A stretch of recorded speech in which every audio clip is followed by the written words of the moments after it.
Hello, 7th graders. This is Miss Oyen, and today we will be learning a lesson about solving equations with variables on both sides. Our goal is to solve equations with variables on both sides. You will need your yellow pages or your note sheet out to take some notes today. All right, so there are a couple steps when we are solving equations with variables on both sides. The first step is that you need to simplify first. So that means if there are any like terms that you can put together, such as 2x plus 3x, you need to put those together before you can solve the equation. So if I put those together, it would be 5x. All right, or if there is a problem with the distributive property, 2 parentheses x minus 5, that means you need to do the distributive property first before you can solve the equation. All right, after you simplify, the second step is if there are variable terms on both sides, you need to get the variable term alone on one side using adding or subtracting. And kind of a little hint that works nice is I always try to move the smaller variable term. So if I had 2x and negative 8x, this is smaller, so I'm going to try to move that one. You'll see what I mean when we go through a couple examples. And then the last step is to just solve an equation just like we normally do. Okay, and you'll see that in the examples. All right, so the first example that we are going to write down, if you need to pause the video at any time, just pause it, is this example, negative 9x plus 2 equals negative 3x minus 10. All right, now this equation has variables on both sides of the equal sign. We have negative 9x over here and negative 3x on this side. All right, so first thing I'm going to do is draw my line down through the equal sign. All right, I'm also going to add the opposite when I see a subtraction sign, so I'm going to add the opposite. All right, now I notice that I have x's on both sides. I don't want those x's on both sides, so I need to move one of these variable terms. So I need to either move the negative 9x or the negative 3x. All right, I'm going to move the smaller one. Negative 9 is smaller than negative 3. All right, so to get rid of negative 9x's, I'm going to add 9x to both sides. Because if I have negative 9x's and positive 9x's, that cancels out. It gives me 0x's. So over here, I'm going to add 9x to this side. All right, if I have 9x's and negative 3x's, that would give me 6x's. All right, so I took care of that. Now I'm going to bring down the plus negative 10, bring down the equal sign, and bring down the 2. All right, now I can solve this just like a normal equation that I've done in the past. I want to get the x by itself, so I save this till the end. So I'm going to get rid of a negative 10 by adding 10 to both sides. So I add 10 to both sides. This side cancels. 10 plus 2 is 12. So now I have 12 equals 6x. All right, I have one more step. I want to get x all by itself. So I'm going to do the opposite of multiplying by 6 and divide by 6. Because 6 divided by 6 is 1. Over here, I'm going to divide by 6.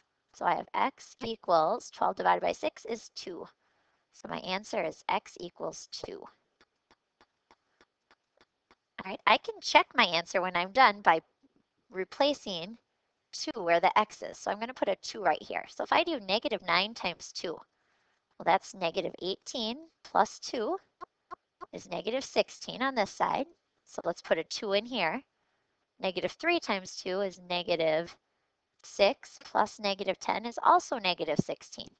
I got the same thing on both sides, so I know I did it right. All right, let's move on to our second example. This one has the distributive property in it.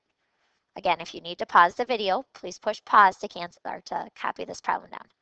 All right, again, I'm going to draw a line through my equal sign, splitting the problem up. All right, and I'm going to start by simplifying first. All right, I see I need to do the distributive property over here.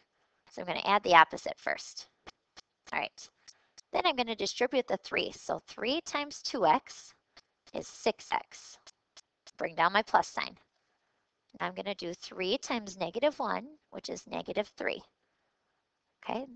On the other side, there's nothing to simplify, so I'm just going to write equals x plus 13. All right, now I notice again that I have x's on both sides. I don't want them on both sides. I only want the variable term on one side. So I'm going to get rid of the smaller one. Well, 1x is smaller than 6x, so I'm going to get rid of this x. I can do that by adding a negative x to that side, because an x plus a negative x is 0. So I'm going to add a negative x, which is the same as negative 1x. So 6x's take away 1x gives me 5x plus negative 3 equals 13. All right, now this is just like the problems we've been doing in class. All right, I want to get the x by itself. So I'm going to I need to get rid of this negative 3. I'm going to do that by adding a positive 3 to both sides. This side cancels. Negative 3 plus positive 3 is 0. Over here, 13 and 3, that gives me 16. All right, so now I have 16 equals 5x. All right, my last step, okay, is to divide by 5. So if I divide by 5, I have 16 divided by 5. Well, 5 divided by 5 is 1, so I have x equals 16 fifths. Okay, so I can leave it like that, or I can grab my calculator and I can divide that out, and 16 divided by 5 is 3.2. So my answer is x equals 3.2. All right, let's go on to another example. All right, this one I would like you to push pause, copy this problem down, and I would like you to try it by yourself before I go through it. So everyone needs to push pause, copy this down and try it. When you're ready, push play. All right, so if we take a look at this problem, I have a lot of simplifying that I need to do to this problem before I can start. So I'm going to start on this side.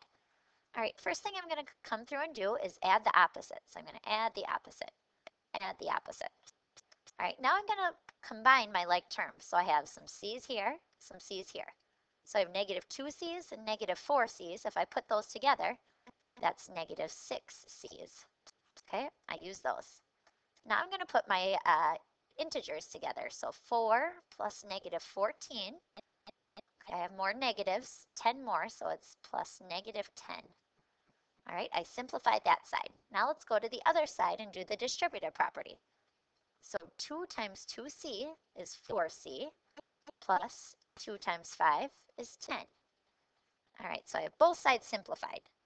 And again, I notice that I have c's on both sides. I only want the variable to be on one side.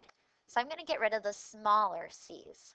Well, negative 6 is smaller than 4, so to get rid of negative 6c's, I need to add 6c's. Negative 6 plus positive 6 is 0. All right, over here I'm going to add 6c, which gives me 10c's. Plus the 10, I'm just going to drop that down. And over here I still have equals, and I still have the negative 10.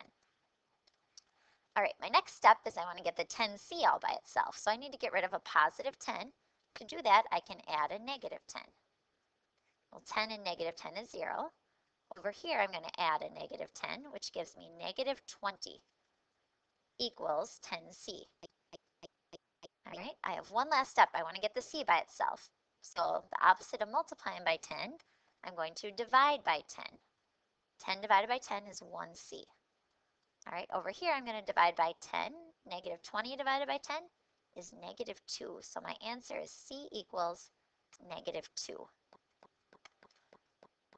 All right, so our next problem involves actually writing the equation first. So first we're going to try to write this equation like we've done in the past. Then we'll actually solve it. All right, so if I take a look at this one, I'm going to look for some keywords. All right, and I'm going to follow the order of operations. So it says 2 less than 3 times the number x. Well, I know 2 less means I'm going to subtract 2. It says 2 less than 3 times the number x. Well, 3 times the number x, that's the same as 3x. 3 times a number x.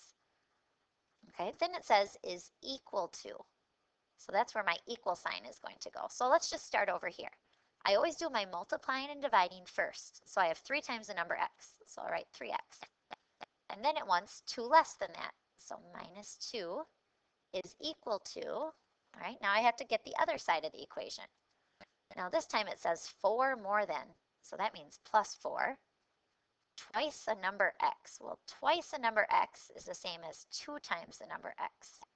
So again, I always start with my multiplying or dividing. So I'm going to have 2x, and I want 4 more than that, plus 4. All right, now I have an equation. So now I'm going to go ahead and solve it using the steps I just learned. All right, I'll draw my line down through my equal sign. Okay, the first thing I'm going to do is with the subtraction sign, I'm going to add the opposite. All right, again, I see that I have x's on both sides. I'm going to get rid of the smaller x, which is 2x's. So I can take 2x's away, or I can add negative 2x. It's the same thing. So over here, let's add negative 2x. Well, 2x's and negative 2x's, that cancels, that's 0. Over here, 3x and negative 2x, that leaves me with just 1x. Plus negative 2 equals 4. All right, I'm almost done. Okay, now I want to get the x by itself, so I need to get rid of this negative 2. I'm going to add 2, which is 0. I'm going to add 2 over here, and it gives me 6. So I have my final answer, 1x equals 6. All right, now that we've learned how to solve equations with variables on both sides, we have 3 problems that you need to do. All right, so my class, you're going to go to my website. You're going to solve these problems first, these 2 problems, show your work. Then you're going to go to my website and send your answers in to me. All right, so your assignment is to solve these 2 problems, show your work, send your answers to me through my website, and then come with your notes ready to class tomorrow. If you have any questions, I will answer them then. Thanks and have a good night. See you tomorrow. Bye.